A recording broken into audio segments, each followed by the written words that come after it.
새로운 질서라는 제목으로 오늘 말씀 나누겠습니다. 지난주에는 베드로의 설교를 누가가 핵심만 요약해가지고 서술한 부분에 대해서 살펴봤습니다. 베드로는 아마 굉장히 길게 설교했을 거예요. 실제 길었고, 근데 누가는 구원과 관련된 핵심적인 요소만 기록을 했습니다. 2000년의 시간차와 상관없이 모든 사람은 누가가 기록한 베드로의 설교 가운데 나타난 그 구원의 서정이라고 그러죠. 구원의 과정을 통해서 하나님께 구원받습니다. 하나님의 백성이 됩니다. 먼저는 뭐라고 그랬죠? 회개입니다. 방향을 돌이켜야 돼요. 주님께로. 가장 중요한 것은 두 번째는 주의 이름을 부르고 주의 이름으로 세례받는 겁니다. 그러니까 주님 안에 완전히 지배받는 거죠.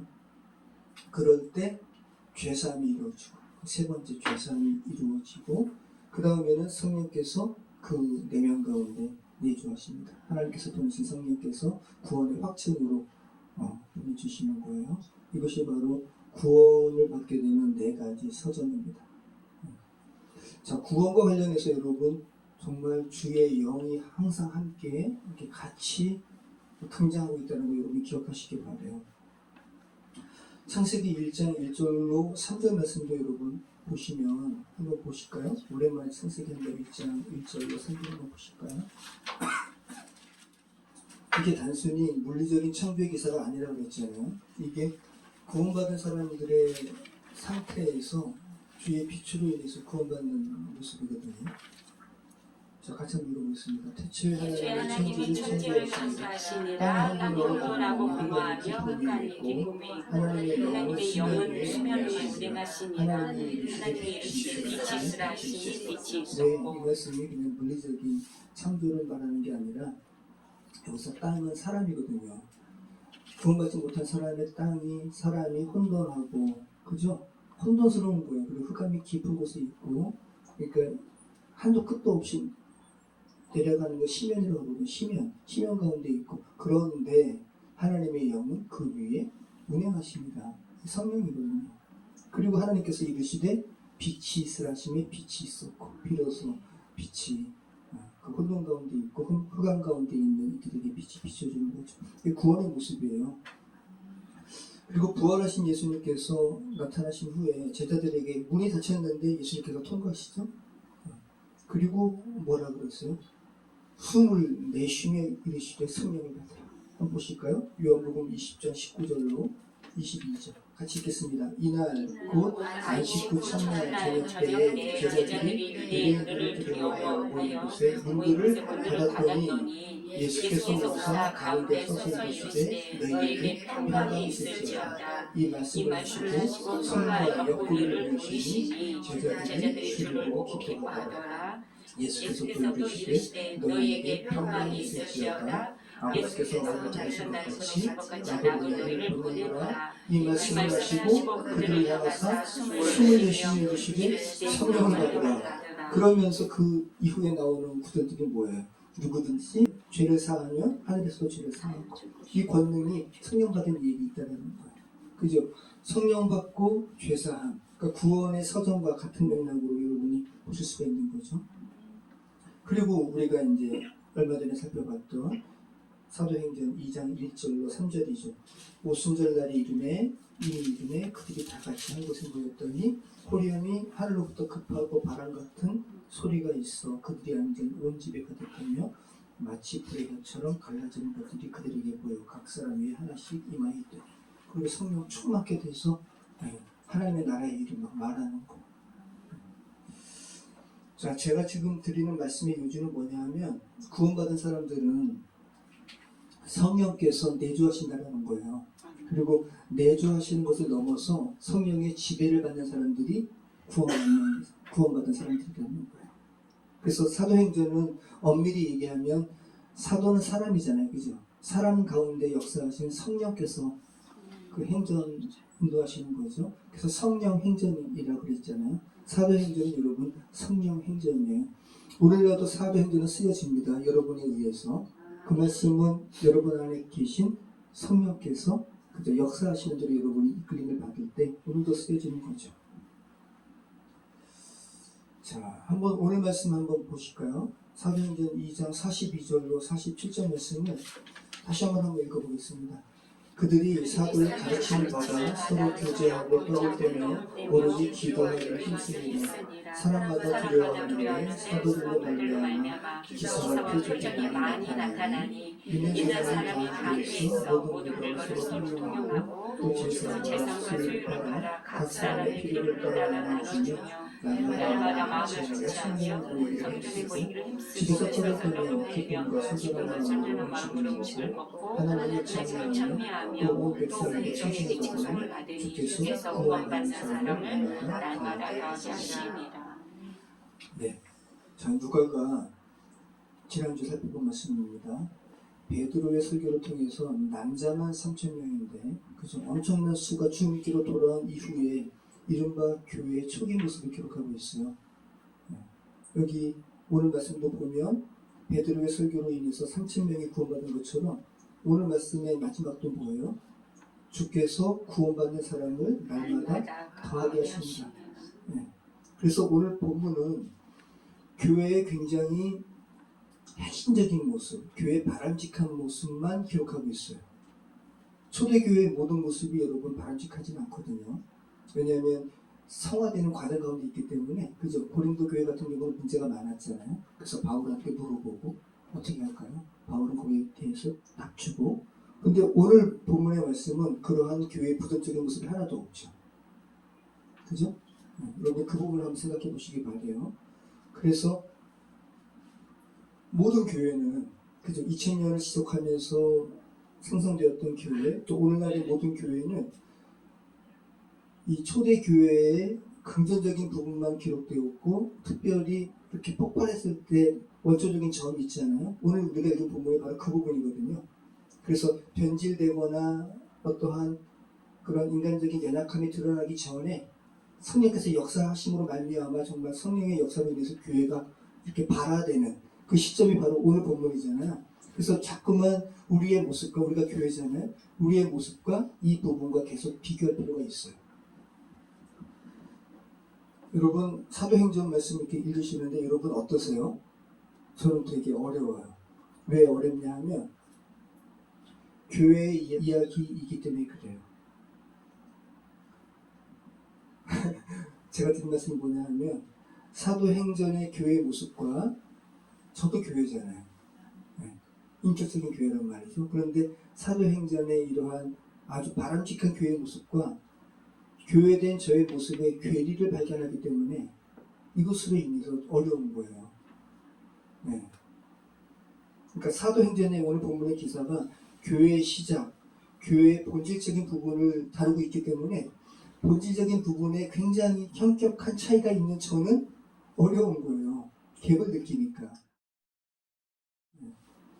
자, 저와 여러분 모두 2000년 전에 이 사도행전의 이 사도의 가르침으로 인해서 말미암은 전도의 열매이길 바라시죠. 그죠? 자, 그러면 우리 모두는 사도행전의 이러한 교회의 정체성을 가지고 있다고 여깁니다. 그렇기 때문에 우리는 자꾸만 오늘 본문의 교회의 모습과 여러분 자신의 모습을 자꾸만 비교해 볼 필요가 있다는 거예요. 그래서 사도행전적인 교회를 추구하는 데 있어서 가장 우선되는 것은 내주하신 성령께 민감해야 돼요. 자, 여러분이 교회 되었다는 것은 여러분의 성령께서 계시다는 것이고, 또 성령의 인도하심을 따라 여러분이 삶을 사신다는 거예요. 그 부분을 여러분 생각하시기 바래요. 그래서 성령께서 근심하시고 싫어하시는 것은 여러분은 해서는 안 돼요. 계속 여러분이 그 부분을 역행하면 여러분이 기독교인으로서의 힘을 잃게 돼요. 삶에 어떠한 파워가 없어요. 그죠? 성령의 사람으로서. 그래서 그리스도인으로서 각각의 성화되는 과정이 다르고 성숙함의 정도가 다르기 때문에 차이가 있을 수 있지만, 각각의 인격 가운데 내주하시는 성령께서 각각의 인격 가운데 말씀하시는 것을 자꾸만 들으시고 순종하려고 할 필요가 있다는 거예요. 네.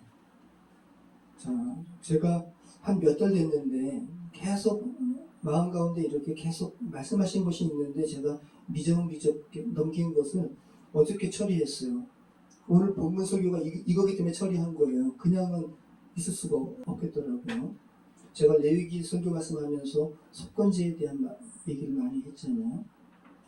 제가 대학 다닐 때 한글 워드 97, 그때 97이었어요. 지금은 뭐 한글 2020이에요.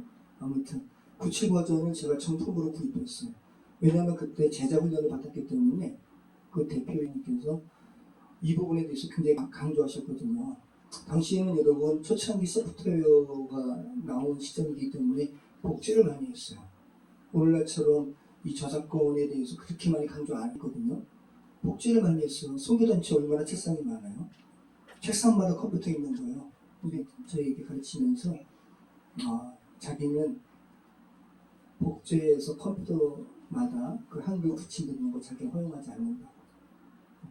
왜냐하면 기본적으로 그 회사는 한 컴퓨터당 하나씩만 그렇게 설치하도록 한 것이기 때문에 자기는 선교단체 컴퓨터 한 대마다 한글 구치 워드 프로세서 각각 설치하는 거예요.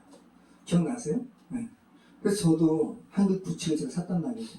근데 별로 안 비쌌어요. 아마 오늘 돈으로 아마 10만 원 돈 했을 거예요.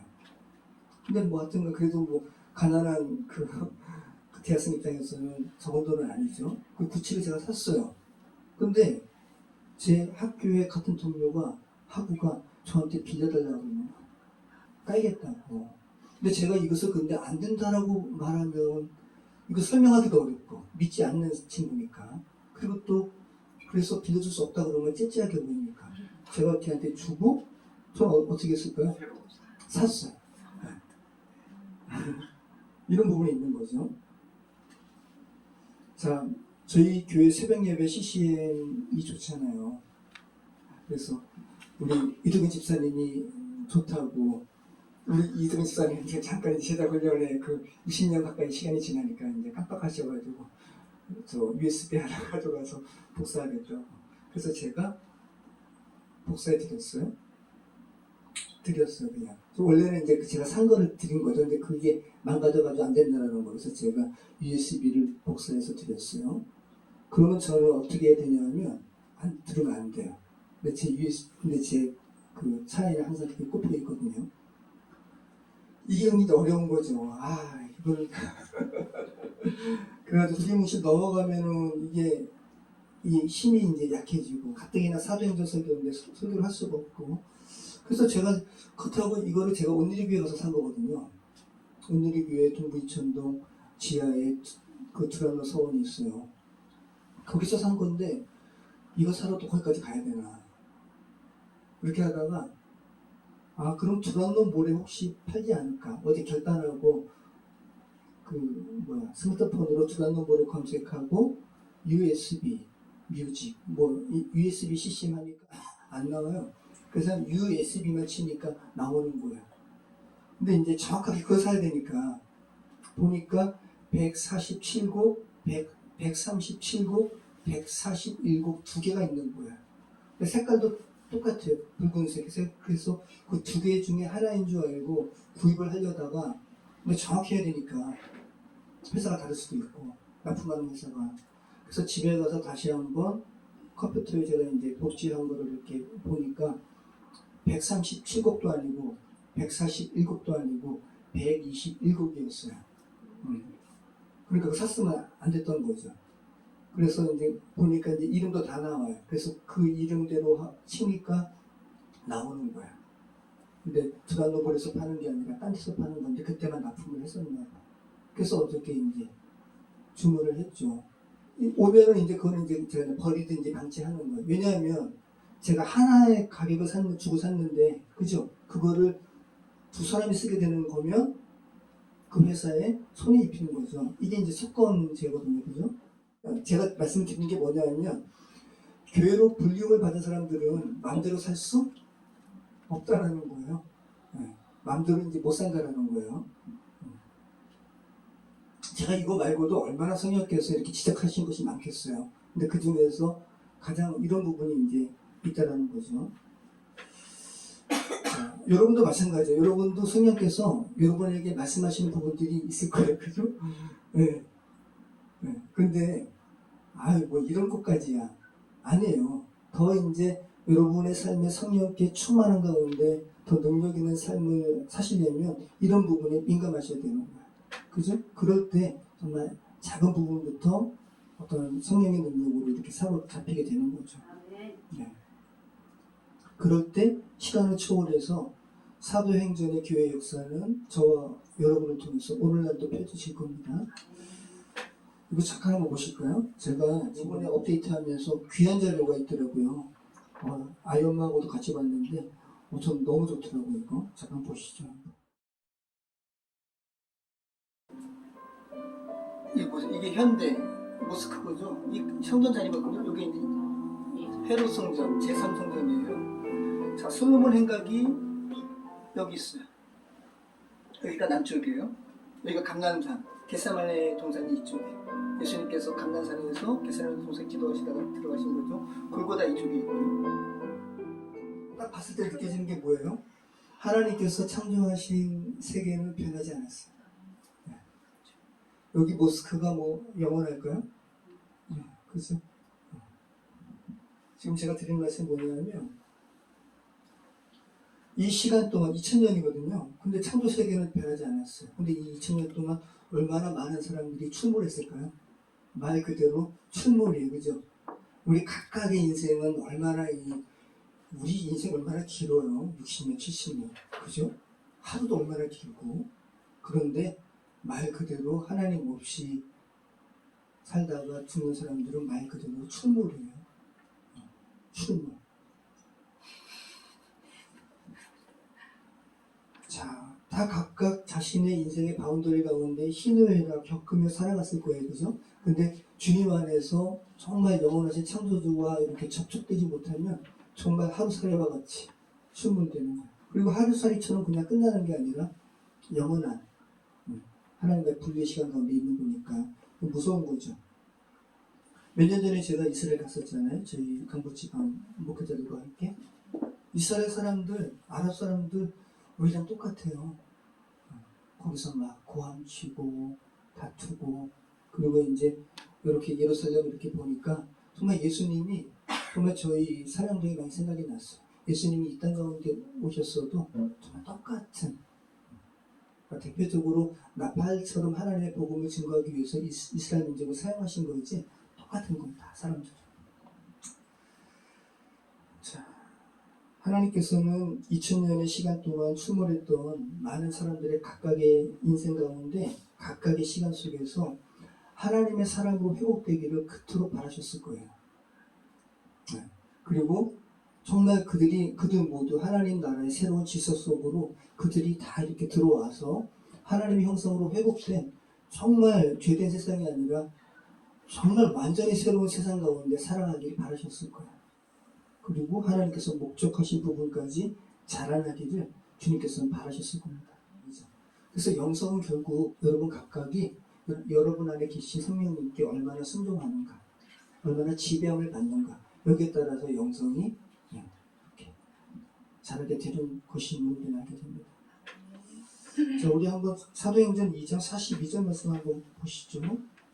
그들이 사도의 가르침을 받아 서로 교제하고 떡을 떼며 오로지 기도하기를 힘쓰니라.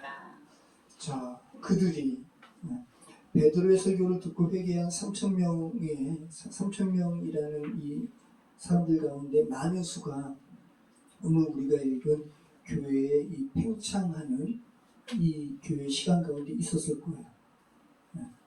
이들이 하나님 나라라는 듣도 보도 못한 새로운 세계 속으로 지금 들어가고 있는 것이. 그리고 그 하나님 나라를 더 알고 싶어 했어요. 그래서 이 교회 무리 가운데 이제 들어온 겁니다. 여러분, 하나님 나라는 새로운 질서 가운데 들어가는 거예요. 새로운 질서 가운데 들어가는 게 여러분 쉬운 게 아니에요. 대다수는 여성이 많지만 예를 들어서 여러분도 만약에 여성이지만 군대 가게 되면 이제 나이가 없어요.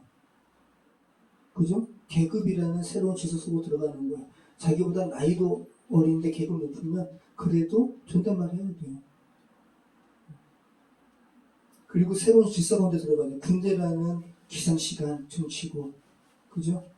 빵빵빵빵빵. 아, 그게 얼마나 고통스러운지 아세요? 아침에 잤다가 일어나면 보초도 새벽에 쓰잖아요. 보초도 막 새벽 4시, 5시에 쓰고 들어오면 그 1시간 자는 거예요. 근데 금방 빵빵빵빵빵. 정말 소름이 쭉쭉 쓰거든요. 그런데 그러자마자 그럼 어떻게 돼요? 신발도 구두끈도 그러니까 풀지 않고 자거든요. 그런 경우는 그럼 바로 침상정리 해가지고 나가가지고 때로는 구보를 시키고 싫잖아요. 근데 해야 돼요. 왜? 군대라는 새로운 질서 가운데 들어왔기 때문에. 근데 하나님께서는 우리 그리스도인을 뭐라고 그러시냐면 군대라 그러거든요. 그죠? 오합지졸 같은 말도 안 되는 당나라 군대를 정말 군대로 부르시고 군대라고 명칭 부여하시고 군대로 만들어 가시죠.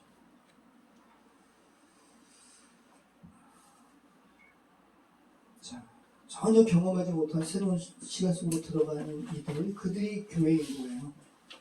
2000년 전에 로마의 지배하에 있었던 아까 우리가 봤던 그 조그마한 이스라엘 땅 예루살렘에서 예수라는 사람에 의해서 하나님 나라가 선포되고, 그죠? 그리고 그분의 약속대로 성령께서 임하신 후에 이제껏 세상에 없었던 새로운 질서의 나라가 이제 펼쳐지는 거고, 저와 여러분에 의해서 오늘날도 이 땅 가운데 펼쳐지는 겁니다. 자, 오늘 본문 우리가 읽은 걸 보면 그들이 사도의 가르침을 받아 서로 교제하고 떡을 떼며 오로지 기도하기를 힘씁니다. 이 힘쓴다라는 단어가 뭐냐면 어떤 것에 이렇게 몰두했다라는 거예요. 프로스 칼레테오라는 단어거든요. 이것을 힘썼다라고 표현하는 거예요. 지속적으로 계속하는 거예요. 자, 하나님 나라라는 새로운 질서 속으로 들어간 이들이 어떤 것을 집요하게 계속했다는 거예요. 이게 바로 프로스 칼레테오입니다. 오늘 본문 말씀 보면 우리말 성경은 그들이 사도의 가르침을 받아 서로 교제하고 해서 가르침과 교제를 서로 이렇게 연결시킨 것 같잖아요. 연결시킨 것으로 이렇게 번역을 했는데 실제로는 다르고요. 프로스 칼레테오, 집요하게 계속하는 이 단어에 가르침도 연결되고요. 가르침을 받는 것도 연결되고 서로 교제하는 것도 연결되고 서로 떡을 떼는 것도 연결되고 오로지 기도하는 것에 힘쓴 것도 연결돼요. 프로스 칼레테오예요. 그들이 각각 어떤 것에 몰두했다라는 거예요. 새로운 질서 속으로 들어가게 된 그들이 뭐에 몰두했냐면 사도의 가르침을 받는데 몰두했어요. 왜? 사도의 가르침은 결국은 예수님께서 승천하시기 전에 40일 동안 다시 한번 강조하면서 가르치신 거 아니에요. 하나님 나라가 어떤 건지 이거 사도들이 이제 그들에게 가르친 거죠. 그리고 새롭게 하나님 나라라는 질서 속으로 들어온 이들이 하나님의 나라에 대한 가르침에 몰두했어요. 이것을 헬라어로는 디다케라고 하는데 실제로 디다케라는 문서가 있어요. 근데 마태복음과 많이 유사해요. 그러니까 초대교회에 기본적으로 문서가 있었거든요. 디다케, 예수님의 가르침. 이게 바로 사도들의 가르침이죠. 두 번째는 뭐에 몰두했다고 나옵니까? 서로 식사하고 떡을 떼는 거. 친교를 나누는 교제에 몰두했어요. 왜냐하면 세상의 교제와는 차원이 다른 거거든요. 이 교제 안에는 성만찬도 포함되어 있어요. 그러니까 온전히 하나됨을 계속 강조하고 하나됨을 유지하는 이러한 성만찬 또 식사, 애찬의 이런 교제에 몰두했다는 거. 서로 하나 되었다는 겁니다. 그리고 또 뭐에 몰두했습니까? 기도하는 데 몰두했습니다. 어저께 제가 이렇게 아침에 가마불 떼느라고 새벽에 왔는데 정순아 집사님 오셔가지고 기도하시는 거예요. 근데 이제 제가 그래서 조심스럽게 이제 요 안에 있는 가마 불 뗄 거를 이제 밖으로 내가면서 근데 이제 들리지 않아요. 김재훈 선생님께서 그렇게 기도하시더라고요. 근데 제가 그러면서 그럴 수밖에 없겠다. 여기에 네. 김재훈 선생님 만든 도깨비도 있고 그러면서 김재훈 선생님께서 엄청나게 기도하시더라고요. 예, 그리고 너무 감사하다. 그리고 저도 같이 아멘 하면서 그랬거든요. 네. 하나님 성경받은 사람들은 기도하는데 몰두하게 돼요. 왜? 하나님께 이렇게 기도를 올려드리는 거잖아요. 자, 그리고 예배의 모습으로 본다면 하나님 나라라는 새로운 질서 속으로 들어온 이들은 신인데, 그들이 보기에 이제 하나님도 신이고 그들이 지금까지 섬겼던 우상과 똑같은 건데 차원이 달라요. 그 전까지는 그들은 구경꾼이었어요. 여러분, 유대교도 마찬가지고요. 굉장히 시가적인 요소가 많잖아요. 재물을 잡고 각을 뜨고, 그죠? 그 제사장에게 선포하고, 우상 숭배하는 사람들도 마찬가지거든요. 다 당시에 헬라 신전이라든지 다 동물 제사드렸거든요. 그리고 또 나름대로 듣는 사람들이 합창 소리도 있었을 거고, 냄새, 보여지는 광경, 이런 것들을 우상 숭배하는 사람들은 구경꾼으로 그냥 봤어요. 유대교도 마찬가지고. 제사장이 집례하는 거 보는 거 아니에요. 그러니까 예전에 예배를, 현재는 이제 예배 드린다라는 말을 많이 했는데, 예전에는, 그죠? 예배 본다라는 말을 많이 했잖아요. 그러니까 엄밀히 얘기하면 예배 본다라는 말은 말이 안 되는 거죠. 예배 본다라는 것은 그냥 예배 드리는 것을 보는 거니까 구경꾼이죠. 그게 아니라 예배는 드리는 거고 예배는 하는 거예요. 적극적으로. 그러니까 지금 사도행전에 날마다 구원받는 자의 수를 더하게 하시더라라는 오늘 이 시간 속으로 들어간 이들은 이제 예배를 보는, 그죠? 구경꾼의 이런 상황이 아니라 예배를 이제 적극적으로 하나님께 드리는 그런 상황 속으로 지금 들어오는 거예요. 이게 초대교회의 모습이었습니다.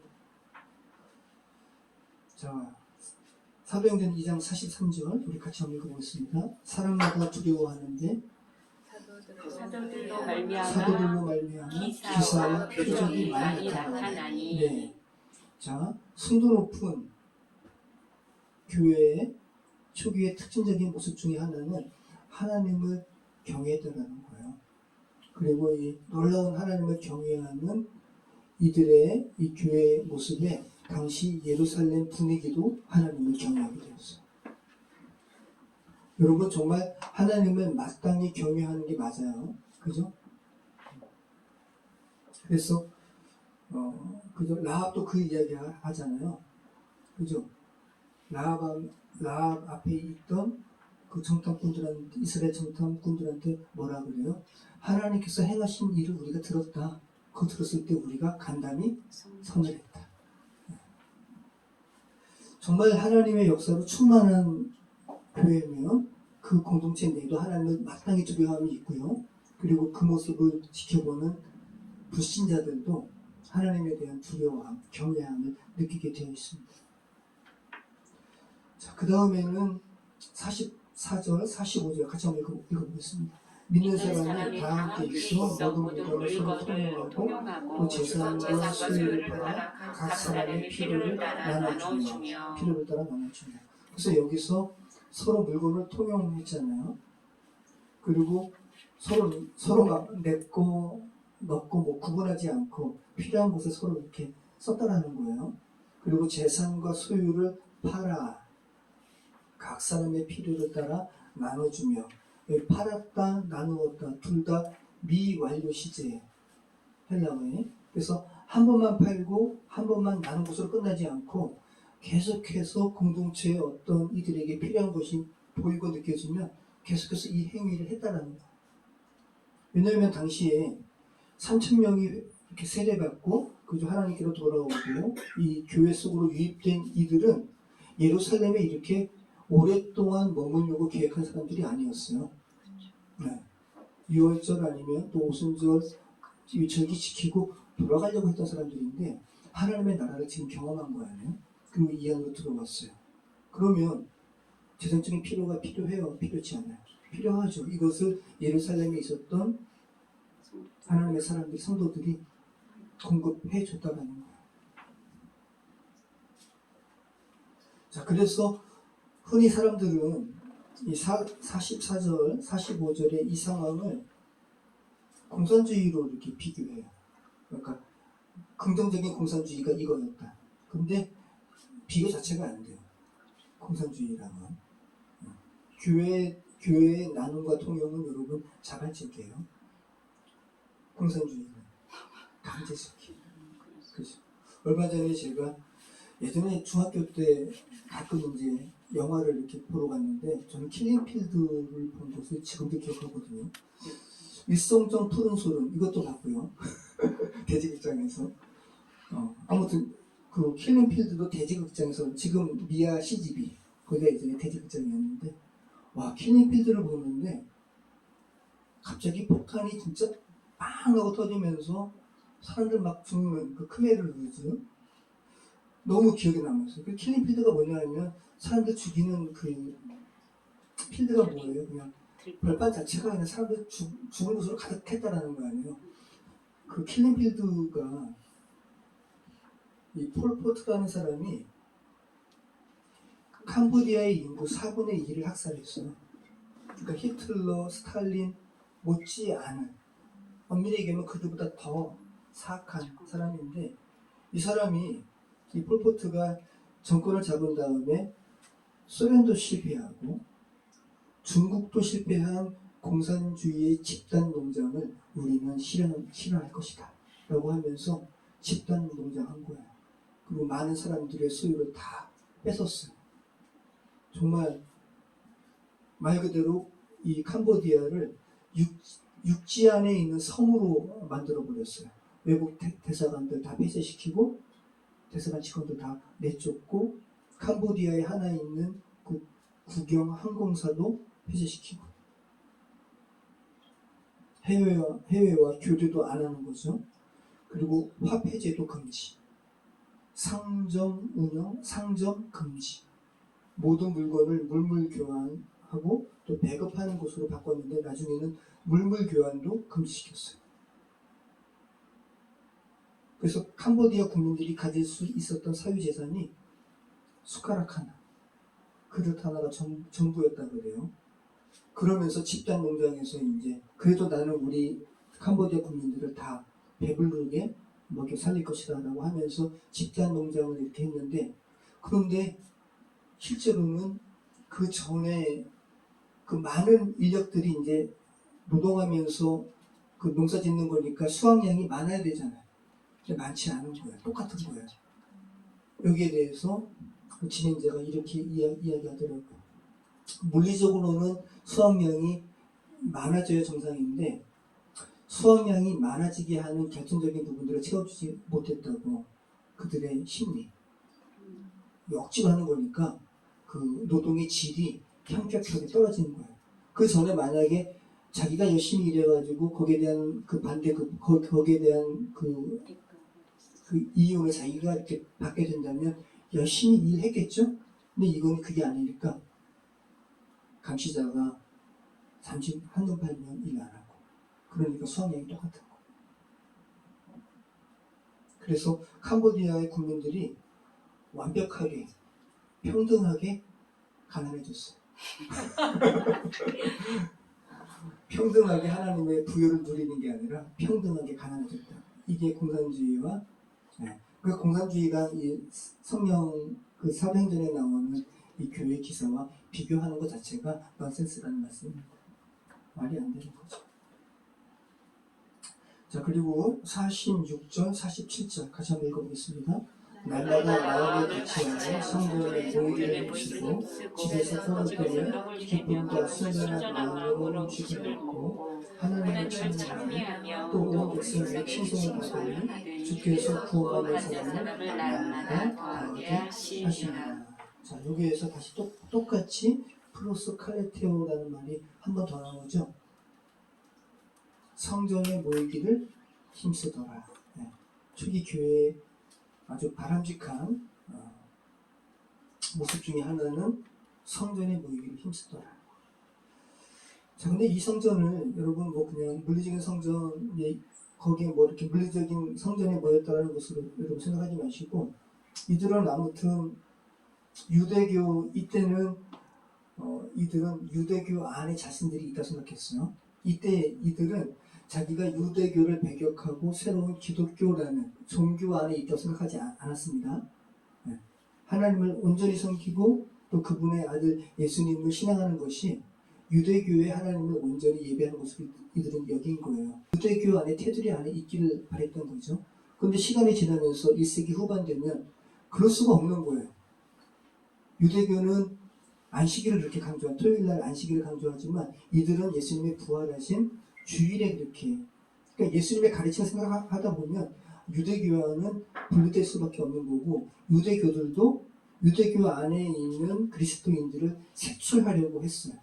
그래서 어떠한 그 기록에 보면 예수를 믿는 자들은 저주를 받을지어다라는 그러한 이렇게 외우게 암송하는 그게 있어요. 근데 기독교인들이 이것을 읽을 수가 있어요, 없어요? 없죠. 그러면서 자연스럽게 유대교와 그리스도교는 이렇게 분리가 되는 거죠. 근데 이때는 그 전이라는 거. 자, 그러면서 항상 예수님께서 성전에 예수님도 그죠? 예수님도 유대교 안에 계셨던 분이니까 예수님께서 성전에 모이시고 특별히 성전의 솔로몬 행각에서 많이 가르치셨거든요. 사도행전 3장 11절 말씀해 주시죠.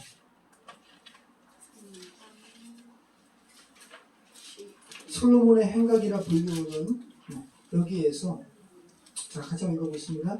나은 사람이 베드로와 요한을 붙잡으니 모든 백성이 크게 놀라며 달려나가다가 솔로몬의 행각에 불리우는 행각을 모이고 있는 여기서 말하는 성전에 모였다는 것은 성전에서 예배드리고 솔로몬의 행각에 모여가지고 사도들이 다시 한번 예수님의 일에 대해서 말하고 또 하나님의 나라에 대해서 가르친 거예요.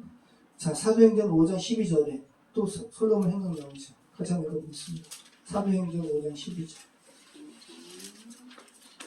같이 읽겠습니다. 사도들의 손을 통하여 민간의 표적과 기사가 많이 일어나매 믿는 사람이 다 마음을 같이하여 솔로몬 행각에 모이고 모이는 장소가 자연스럽게 솔로몬 행각이 이게 성전의 남문 쪽이에요. 지난번에 그죠? 3,000명을 회개케 한 베드로의 설교를 솔로몬 그 성전의 남쪽 계단에서 했다고 제가 한번 이렇게 나눴잖아요. 좀 이따 한번 볼 건데, 자, 예수님도 솔로몬 행각에서 말씀하신 부분이 나오죠. 요한복음 10장 23절.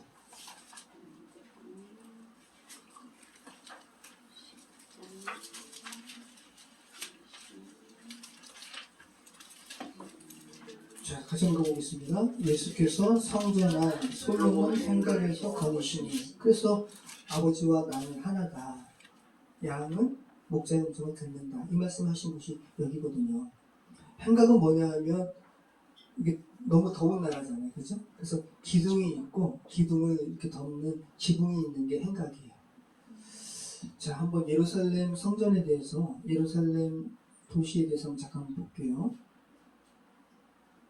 사도행전 하면서 좀 더 입체적으로 왜냐면 이게 괴리가 생기면 안 되기 때문에 자꾸 제가 여러분 여기가 마가의 다락방인데요. 여기에서 6월절 마지막 만찬하신 거예요. 여기 이제 예루살렘 성경 여기가 감난산 여기가 이쪽이 북쪽이고요. 여기가 동쪽 여기가 서쪽 여기가 남쪽이에요. 그래서 감난산 기슭에 여기 겟세마네 동산이 있는 거예요. 예수님께서 돌아가시기 전에는 낮에는 성전에서 말씀 가르치시고 밤에는 감람산으로 가셔가지고 또 지내셨죠. 네. 여기가 솔로몬 행각이에요. 남쪽 계단. 여기가 골고다 이쪽에 있고, 네, 여기 골고다. 그리고 여기가 리마대 요새. 그리고 여기가 부자 동네라고 해요. 윗동네예요. 그래서 여기 대제사장 가야바의 집이 여기 있고 마가의 다락방이 그러니까 아무튼 오순절에 그 모이는 곳이 마가의 다락방이라고 구체적으로 안 나오니까 그런데 이제 마지막 만찬을 즐기신 곳은 마가의 다락방이라고 그러거든요. 부잣집이에요. 부촌이에요, 부촌. 여기는 좀 가난한 사람들이 있는 곳. 감난산. 여기가 솔로몬의 행각. 남쪽이잖아요. 남쪽, 미문. 그 사도행전 3장에 나오는 안전뱅이 일으킨 곳도 여기에요. 미문. 자. 여기 마가다락방, 가야바의 집, 여기 골고다. 되게 좁아요. 네. 조그매요. 되게. 자, 요거는 이제 이쪽에서 그러니까 뭐죠? 서쪽에서 동쪽을 바라본 그죠? 모습이고 이제 동쪽에서 서쪽을 바라본 모습도 보여드릴게요.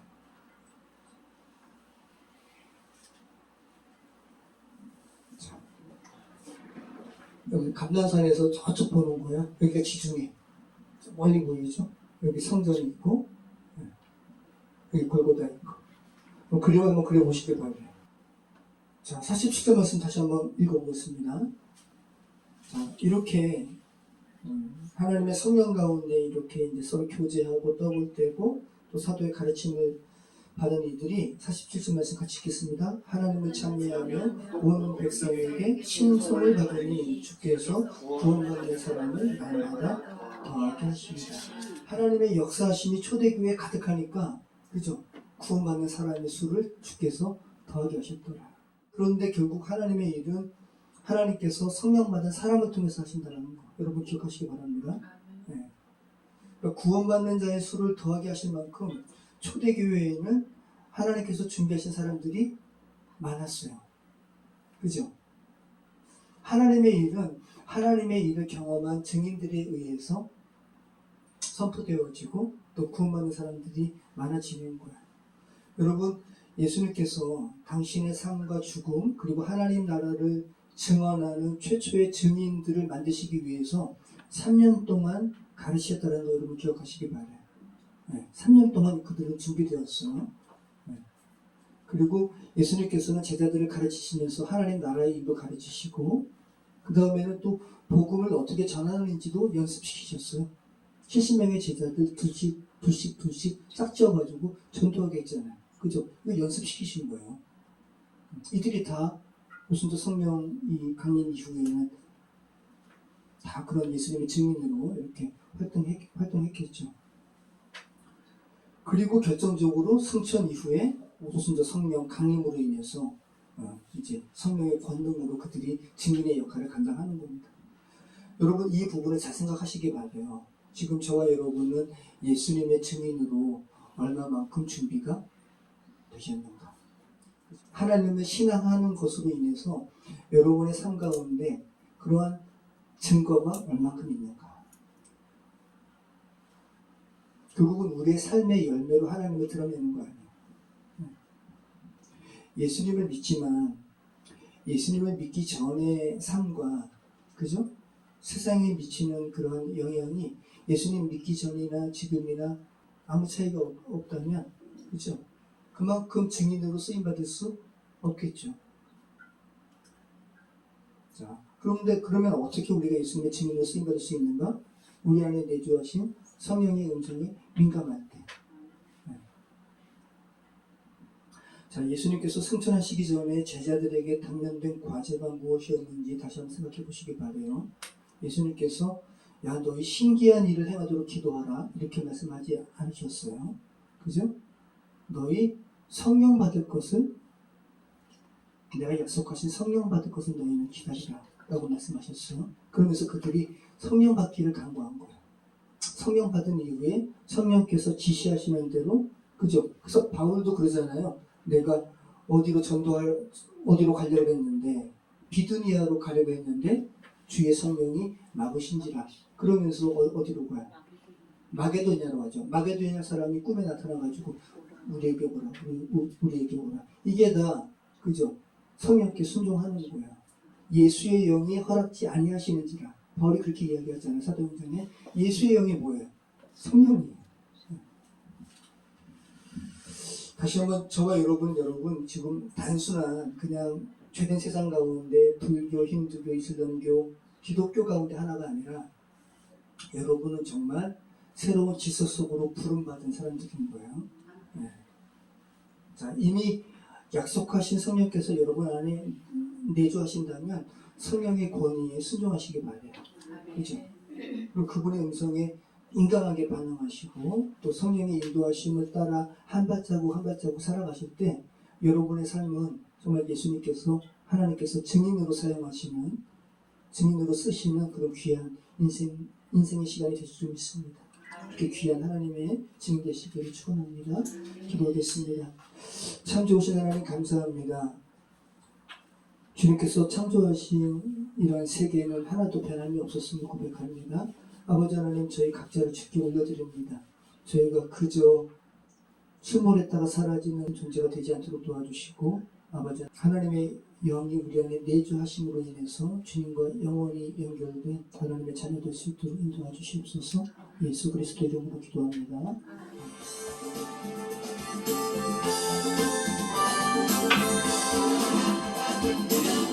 산과 시내와 붉은 노을과 땅의 모든 것 주가 쓰니 내 안에 갈망 유일한 소망 주님 날 다스리는 것 주 오셔서 통치하소서 헛된 나의 꿈 얻은 거두사 내 모든 것 다 드리니 오셔서 다스리소서